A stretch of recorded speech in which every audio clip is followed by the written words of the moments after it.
Geçenlerde Assassin's Creed Valhalla oynuyordum. Bu arada hiç bulaşmayın, bu oyun bitmiyor arkadaşlar. Bendeki de tüm DLC'lerin olduğu paket. İnanılmaz uzun bir hikayesi var. Neyse konumuz bu değil. Oyunun sonlarına doğru bizim oğlan Eivor'la bir de bunun manyak manevi abisi Sigurd'la böyle karlı dağların derinliklerinde gizli bir tapınağa geldik. Orada şöyle bir cihaza bağlandık, Matrix'teki gibi böyle ense kökünden. Yani bahsedeceğim yer aslında gerçek bir yer değil. Kadim İskandinav tanrılarının İsu bilincini aktardığı bir simülasyon. Hani İskandinavların hayalindeki o meşhur Valhalla var ya, oranın bir simülasyonu. Bölümü bilenler hatırlar. Her sabah uyanıyorsun, devasa bir meydana çıkıp en azılı düşmanlarla canın çıkana kadar savaşıyorsun. Kolun bacağın kopuyor belki ama ertesi gün hiçbir şey olmamış gibi döngü yeniden başlıyor. Kopan kolun geri gelmiş. Mükellef sofranda ziyafetini çekiyorsun, sonra yine düzlüklerde, çayırlarda savaşmaya gidiyorsun. Bölümü oynarken durup biraz düşündüm. Bu nasıl ödül lan? Nasıl bir cennet bu? Böyle bir cenneti kim neden ister ki? Mitoloji serimde belki de bana en tuhaf gelen cennet tasavvurlarından biri bu Valhalla'ydı. Mitoloji serimde şunu fark etmiştik. Aslında dünya üzerindeki pek çok mitolojik anlatılar ve öyküler temelde birbirine şaşırtıcı ölçüde benziyordu. Hatta bununla ilgili neden bütün mitolojiler aynı şeyi anlatıyor diye bir videom da var. Onu da mutlaka izlemenizi tavsiye ederim. Ama gel gelelim. Pek çok noktada benzerlikler olsa da bazı konularda aslında kültürel farklılıklarla paralel olarak cennet inançları da hatır sayılır ölçüde değişiyordu.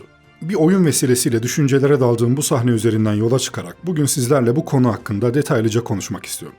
İnsanoğlu binlerce yıldır mükemmel sonu yani cenneti nasıl hayal etti? Nasıl oldu da bazıları için cennet altından ırmaklar akan sükunet dolu bir huzur bahçesiyken bazıları için her gün yeniden ölüp dirilecek kadar vahşi bir savaş meydanı oldu? Aslında bir yandan hepsi birbirine çok benziyor ama bir o kadar da keskin farklarla ayrılmışlar. Neden? Mesela cennette bile sürekli savaşmanın bir ödül olarak görülmesinin ardındaki mantık ne?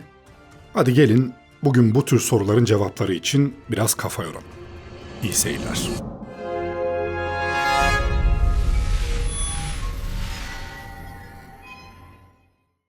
Dünya üzerindeki hemen hemen bütün inanç sistemlerine şöyle bir baksak aslında garip bir ortak nokta görebiliriz.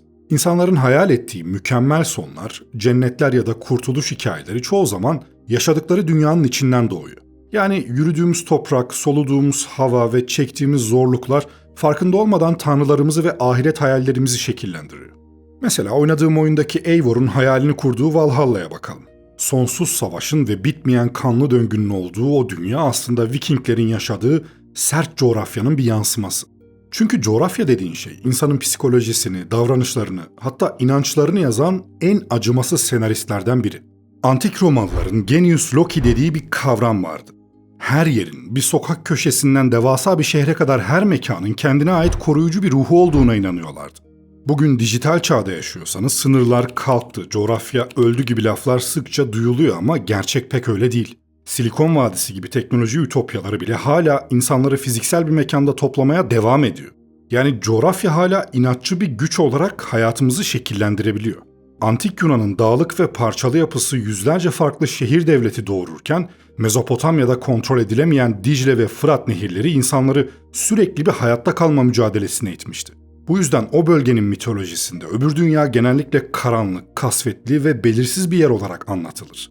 Bilim insanları bu konuyu matematiksel olarak bile incelemeye çalıştı biliyor musunuz? Carnegie Mellon Üniversitesi ve Santa Fe Enstitüsü'nde araştırmacılar Bridges 2 adlı süper bilgisayarı kullanarak tam 407 farklı dini evrimsel bir manzara üzerinde modelledi. Ortaya çıkan sonuç şöyleydi. Bazı inançlar tıpkı biyolojik canlılar gibi belirli koşullarda ortaya çıkıyor, güçleniyor ve hayatta kalıyor. Bazıları ise zamanla ortadan kayboluyor. Aslında bu durum doğadaki evrimsel benzerliklere de çok benziyor. Mesela modern yunusların vücut formu milyonlarca yıl önce yaşamış ihtiyozorlara şaşırtıcı derecede benzer. Farklı canlılar benzer koşullarda benzer çözümler üretiyor. Mitolojilerde de benzer bir durum var. Farklı kıtalarda yaşayan insanlar kendi coğrafyalarının ihtiyaçlarına göre birbirine benzeyen kurtuluş hikayeleri yaratmış. Dağlık bölgelerde yaşayan toplumlar sabrı, dayanıklılığı ve kendi kendine yetmeyi yücelten cennetler hayal ederken, büyük nehirlerin ve bereketli vadilerin insanları daha bolluk dolu, huzurlu ahiret tasvirleri kurmuş. Aslında bir yandan da her coğrafya kendi eksikliğini cennetinde tamamlıyor. Bu yüzden bazı düşünürlere göre ahiret fikri ölümden sonra tamamen kopulan bir dünya değil. İnsanların yaşarken taşıdığı korkuların, arzuların ve politik düzenlerin başka bir düzleme taşınmış hali. Hint inançlarındaki reenkarnasyon döngüsünü düşünün. Ruh sürekli yeniden doğar ve sonunda bu döngüden kurtulup nihai huzura ulaşmayı hedefler. Başka inançlardaysa ruhlar atalarının diyarına ya da göksel bir aleme gider. Ama temelde hepsinin arkasında çok insani bir düşünce var. Burada eksik olan ne varsa orada fazlası olsun. Bu yüzden bir Viking savaşçısının kopmuş koluyla Valhalla'da ziyafet çekmesi aslında insanın kendi yaşadığı zor dünyaya karşı hayal ettiği bir çeşit mitolojik zafer. Şimdi dedim ya, farklı kültürler ve birbirinden farklı cennet tasavvurları diye. Bunların bazı önemli örneklerine şöyle bir göz gezdirelim. Kuzeyin soğuklarından ayrılıp çok daha sıcak bir bölgeye gidelim. Antik Mısır. Bugün cennet denilince çoğumuzun aklına bulutların üzerinde arp çalan melekler ya da ilahi korolar geliyor olabilir ama Antik Mısırlıların hayal ettiği öbür dünya bundan çok farklıydı. Onların Aru yani sazlıklar tarlası dediği yer aslında insanların tulumlarını giyip çalışmaya devam ettiği bir dünya. Ama bu kez sırtınız hiç ağrımıyor. Açlık yok, felaket yok. Bir bakıma sonsuza kadar süren kusursuz bir tarım hayatı. Evet, biraz şaka gibi değil mi? Cennette yapacaklarını düşündükleri şey tarım işçiliği. Normalde dünyada sürekli çalışan, yorulan biri cennette artık dinlenmek ister değil mi? Rahat etmek ister. O zaman Antik Mısırlılar neden böyle düşünmüşler ki? Normalde mantığımız şunu söyler. Dünyada ömrünü çalışarak geçiren biri cenneti dinleneceği bir yer olarak düşünür. Artık yorulmak istemez, emek vermek istemez, hatta hizmet görmek ister. Ama böyle düşünmemişler. Çünkü onların dünyasında sorun çalışmak değildi. Asıl sorun çalışmanın çoğu zaman karşılığını alamamaktı. Kuraklık, çekirge istilaları, hastalıklar ya da Nil'in beklenmedik bir şekilde taşmaması. Bütün bunlar bir yıl boyunca verilen emeği bir anda yok edebiliyordu. Cennet tasavvurlarının en büyük nedeni büyük ölçüde Nil Nehri arkadaşlar. Mezopotamya'daki nehirler gibi yıkıcı ve öngörülemez değildi Nil. Her yıl düzenli taşkınlarla toprağı verimli alüvyonlarla besliyordu. Bu yüzden Mısırlılar doğaya karşı sürekli daha çok güven duygusu geliştirdi. Bu güven de onların ölüm sonrası yaşam hayalini etkiledi. Aslında bu inanç çok eskiye gidiyor. Milattan önce 6000'lere kadar uzanan erken dönemlerden başlayıp Orta Krallık döneminde Osiris kültüyle birlikte iyice şekilleniyor. Bu sisteme göre ölüm bir son değil, ruhun uzun yolculuğunda küçük bir aktarma noktası. Aru ise güneşin dünyadakinden çok daha parlak olduğu, gökyüzünde güneş kaynağının görkemli şekilde ilerlediği, Nil deltasını andıran sonsuz sazlık adacıklarıyla dolu bir yer olarak hayal ediliyordu. Ama buraya ulaşmak öyle kolay değil. Ruhun önce hakikat salonunda yargılanması gerekiyor. Kalbin tüyden daha hafif çıkması, çeşitli kapılardan ve bekçilerden geçmesi lazım. Bu süreç özellikle Yeni Krallık döneminde hazırlanan ve aslında ışığa çıkış kitabı olarak bilinen Ölüler kitabında adım adım anlatıldı. Britanya Müzesi'ndeki papirüslere baktığımızda ilginç bir detay görüyoruz. Mısırlıların cennetinde insanlar yan gelip yatmıyor. Tam tersine sabah kalkıyor, altın gibi parlayan ekinleri biçiyor, sığırlarını güdüyor ve dünyadaki hayatın ritmini sürdürmeye devam ediyorlar. Bugün bize bakınca sonsuz mesai gibi geliyor ama antik dünyada durum çok farklıydı. Kuraklığın, kıtlığın ve ölümün sürekli kapıda olduğu bir çağda tarımsal süreklilik aslında en büyük mutluluktu. Bu yüzden acının, yorgunluğun ve felaketlerin tamamen ortadan kalktığı, toprağın her dokunuşta bereket verdiği bir dünya, Antik Mısırlıların gözünde hayal edilebilecek en kusursuz ütopyaydı. Tohumu attığında mutlaka ürün aldığın, tarlayı sürdüğünde sırtının ağırmadığı, emeğin hiçbir zaman boşa gitmediği bir dünya. Ama tabii her şey her zaman böyle toz pembe olmayabilir, öyle değil mi? Meseleye başka bir açıdan da bakabiliriz. Bu inancın ortaya çıkmasında sadece coğrafya mı etkendi?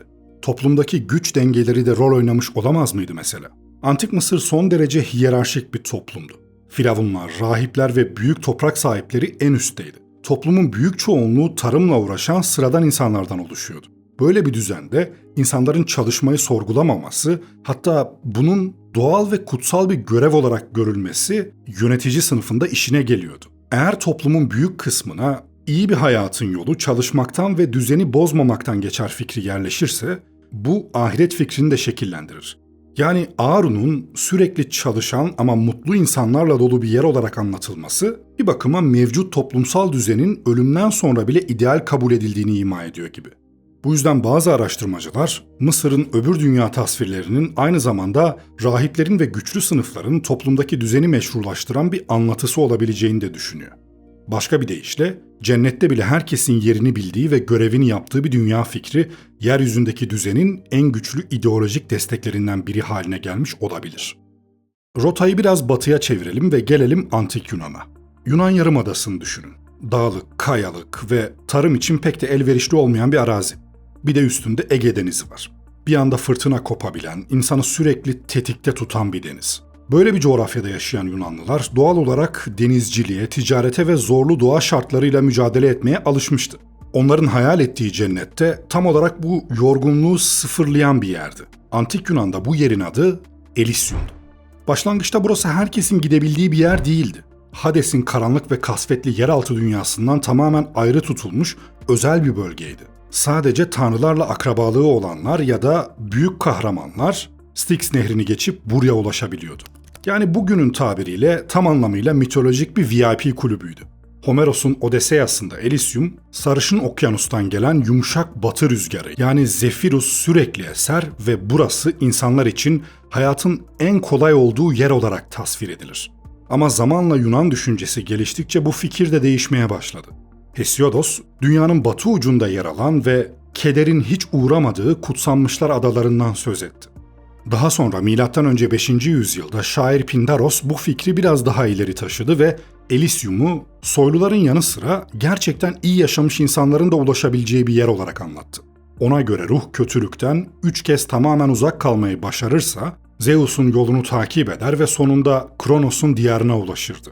Orada okyanus meltemleri eser, ağaçlarda ve sularda altın renkli çiçekler açar ve ruhlar ebedi bir huzur bulurdu. Romalı şair Vergilius'un Aeneid destanındaysa yeraltı dünyası neredeyse bir harita gibi anlatılır.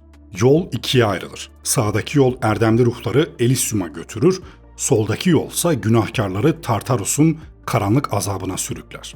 Ama Elysium'un farkı şu, Mısırlıların aksine burada çalışmak yoktur. Tarla sürmek yok, balık tutmak yok, ter dökmek yok. Elysium'un sakinleri kristal akarsuların kenarına uzanır, müzik dinler, sohbet eder, spor yapar ve doğanın sunduğu nimetleri zahmetsizce toplar. Antik vazoların üzerindeki sahnelerde ölülerin ağaçlardan altın elmalar topladığı, müzik dinlediği, yarışlar yaptığı ve altın çelenkler ördüğü görülüyor. Kısacası dağların engellerinden ve denizlerin öfkesinden yorulmuş bir medeniyet için hiçbir emek harcamadan şarap içip müzik dinleyebilecekleri, kışın hiç gelmediği ebedi bir bahar adası hayal etmek oldukça anlaşılır bir şey.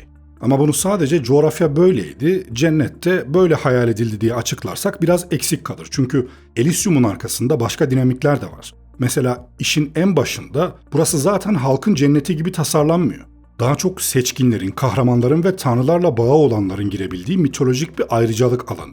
Yani ölümden sonra bile statü devam ediyor. Bu statü meselesi pek çok mitolojide böyle bu arada. Elysium'da da hatta neredeyse resmileşiyor. Sonra zamanla Yunan düşüncesi geliştikçe bu fikir yumuşuyor ve kim olduğun kadar nasıl yaşadığın da önemli fikri değer kazanmaya başlıyor. Erdemli olanın ödüllendirileceği, kötünün dışarıda kalacağı bir liyakat fikri yavaş yavaş devreye giriyor. Sohbet etmek, müzik dinlemek, spor yapmak, düşünmek, yani bugün bile insan gibi yaşamak dediğimiz şeyin antik versiyonu. Fiziksel emekse daha çok zorunluluk, hatta kimi zaman aşağı sınıfların kaderi gibi görülüyor. Dolayısıyla cenneti daha çok sonsuz özgür zaman şeklinde hayal etmişler. Şimdi bir de Arap Yarımadası'na bakalım. Taşlık alanlar, volkanik lav düzlükleri, susuz çöller ve ancak mevsimsel yağmurlarla kısa süreliğine canlanan kuru dere yatakları. Hayatta kalmak çoğu zaman bir vaha bulmaya, bir hurma gölgesine sığınmaya, temiz bir yudum su yakalamaya bağlı. Böyle bir yerde İslam'ın cennet tasavvurunun merkezine bahçe fikrinin oturması tesadüf değil. Zaten Jannah kelimesinin temel çağrışımı da bahçe ve yeşillik tarafına gidiyor ve cehennem tasvirinin bunun tam zıddı olarak kurulması, çöl insanının gündelik hayatta yaşadığı eksikliğin doğrudan teolojik bir dile dönüşmüş hali gibi. Üstelik bu cennet tasviri son derece somut, duygusal ve neredeyse mimari bir ütopya. En çok vurgulanan şeylerden biri gölge. Çünkü kavurucu sıcakta gölge hayatta kalmanın kendisi. Ağaçların dalları meyvelere uzanacak kadar yakın. Serinlik veren köşkler, esintiyi içeri alan yapılar. Yeşil ve altın çağrışımlı bir zenginlik dili. Ama Janah'ı asıl Janah yapan şey su. Altından ırmaklar akan bahçeler fikri, suyun her damlasının kıymet olduğu bir dünyada bitmek bilmeyen bir vaha hayalinin zirvesi. Sadece su da değil, tadı bozulmayan içecekler. Süt, bal, hatta insanı rahatsız etmeyen bir şarap tasviriyle adeta o dönemin ulaşılmaz lükslerinin ilahi bir kataloğu gibi. İslam dünyasında yeşilin cennetle özdeşleşmesi de rastgele bir estetik seçim değil. Kurak ve kahverengi bir dünyanın tam karşısına konulmuş bir dinginlik rengi. Bir de işin psikolojik tarafı var. Bazı araştırmalar cennet inancının insanı her zaman otomatik olarak rahatlatmadığını, hak edecek miyim belirsizliğinin kaygıyı büyütebildiğini söylüyor. Yani burada cennet kazanılması gereken ciddi bir ödül. İslam'daki cennet tasavvuru aslında birkaç katmanı aynı anda taşıyor. Bir katmanda gerçekten çok fiziksel bir telafi var. Susuzluğun, sıcaklığın, yoksunluğun karşısına suyu, gölgeyi, serinliği koyuyor.